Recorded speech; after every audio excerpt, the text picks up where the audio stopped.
Well, the new iPads have come out. We're going to talk about all of that on today's episode. Hey everybody, Jeffrey Powers here. Welcome to iPad 365, the show where we look at apps to keep your iPad up play. I had an episode all queued up, ready to go, and then we got kind of hit with a different type of bombshell when it comes to the iPad. Of course, the iPad mini we knew about, but they changed up some iPads, and I was like, whoa, wait a minute here. So we're going to take a step back. We're going to do the episode Field Runners 2. We're going to do that on Friday. But right now, we're going to talk a little bit about the new iPad, the 4th generation iPad, and the iPad mini. Everything you need to know right here. And we're going to do it now. But first of all, I want to let you know, Twitter handle is iPad365. Email address is iPad365show@gmail.com. Some really good news. We just picked up iPad365.biz, iPad365.mobi, along with iPad365.us. To get iPad365.com, you need some insane amount of money, which I just don't have, and this show does not garner that much money to do that. So I guess I'll just have to have every domain except for iPad365.com. So if you want to buy it and then give it to me, I'll mention your name on the show, and I'll be very, very grateful. All right, ladies and gentlemen, yes, of course, they came out with a brand new iPad, and they called it the iPad mini, and it was the big to-do. It's supposed to, I don't know, is it a Kindle killer or is it an iPad killer to a mini iPad? But we got the whole thing here. First of all, the one thing that shocked me, the one thing that I just kind of blew my mind was the fact that they actually added another iPad. The 4th generation iPad came out today, and which is really cool because I like the idea that they have a new generation of the iPad. Now, here's the things about this new 4th generation. First of all, it runs on the A6X chip, Apple's brand of chips. Now we're on 6. The iPhone has the A6 chip, so I don't know what the A6X chip does, but I do know that it matches the performance, the benchmarking performance of an iPhone 5. Now, if you've seen some of the benchmarks out there, you see that the iPhone 5 is actually doubling the speeds of the iPhone 4S. So in the iPad 3, which I have right here, pretty much matches what the 4S can do. So now this 4th generation iPad will actually be able to match what the iPhone can do. It's also got an increased Wi-Fi where it can run on 2.4 and 2.6 gigahertz, I believe was the frequencies. It's running BGN, all the standard Wi-Fi signals, but it's going to be a better range, so you can walk around the house and still use your iPad, which is really great. Still has the Retina display, still 2048 by 1560, and it still has everything else that I can tell. I don't know if it's got internal RAM. Now, with the iPad 3, they went from 512 megabytes of internal memory to 1 gigabyte of internal memory. Not the disk space, the 16 gigabytes, 32 or 64. This is the process memory to run the games a little bit faster, a little bit better. So they increased that. I don't know if they increased that anymore on the new iPad just yet. I haven't really read through all the specs.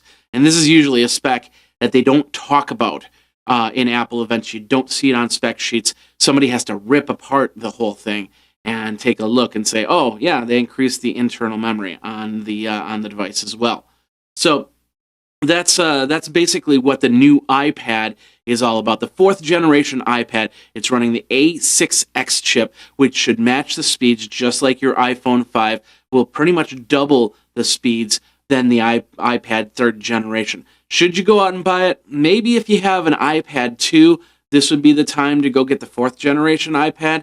I have an iPad 3, and I've already talked to a few people about it, and I said, I don't see myself doing any type of critical upgrade to the iPad 4 just yet. But, we'll see what happens if somebody decides, hey, you need an iPad 4 to do the show. I'm giving you an iPad 4, then I'll take an iPad 4th generation. So, all right, when we come back, we're going to talk about the iPad mini. This is the big news and the Apple event. All right, here it is, the iPad mini, the smaller version.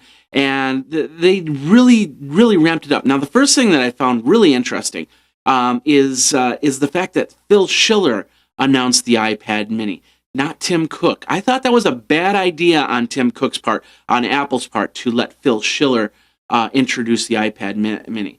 Now, you might think, well, why is that? Why is that even being brought up at this point?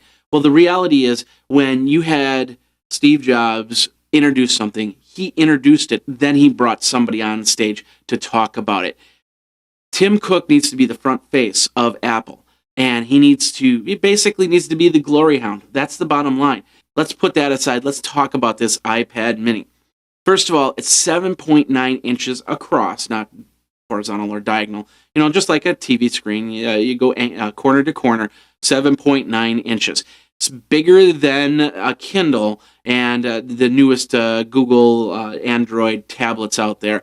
And it fits better. They say it fits better in the hand, but in most cases, I bet you most people will have a case on it. So I don't think that that's going to be a big deal there. It's going to be exactly the same as the iPad, same resolution. It'll just be a little bit smaller. Programmers will not have to program for this and that, which I'm very happy to see. I don't want to have 15 versions of one program. One thing that I was really interested to hear about was the iPad Mini only had the A5 processor, not the A6X processor that the fourth generation iPad is going to have. Now, like I said, that's interesting. Does that make the iPad Mini a fourth generation iPad, or does it make it a third generation iPad? The iPad Mini will probably match more of an iPad third generation than an iPad fourth generation in speed and power. So if you're expecting it to be top of the line, coolest thing since sliced bread, it's not going to be.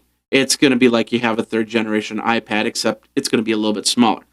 Let's talk about price. They said the price is $329 for the Wi-Fi model. And of course, prices go up as you get more memory, as you get a cellular version, and so on and so forth. But the base price is $329. We've got a lot of tablets that are going to start competing for Christmas dollars, and that's why the iPad Mini came out.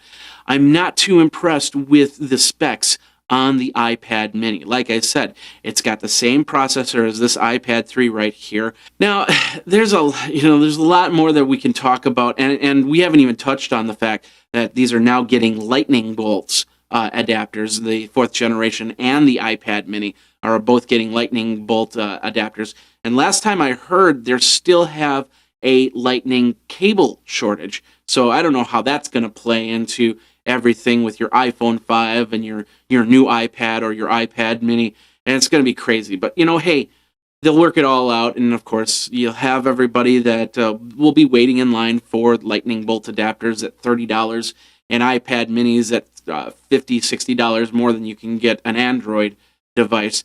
And so it really does beg the question, would you be going out and getting yourself an iPad Mini? Is this something that's going to appease the consumer, or is this something that's going to appease business and government, which are starting to really adapt iPads into their system? All right, so like I said, I threw a lot at you. What do you think? Are you going for the iPad Mini? Are you going to stick with where you got? Are you going to go for a fourth generation iPad? Let me know. You can Twitter me over at iPad365. You can also email me at iPad365show@gmail.com. We will be back on Friday. Like I said, the episode I was going to run will run on Friday. It's a really cool game called Field Runners 2. Check it out, and we will see you then when it will be another episode of iPad 365. Jeffrey Powers here. You guys geek out.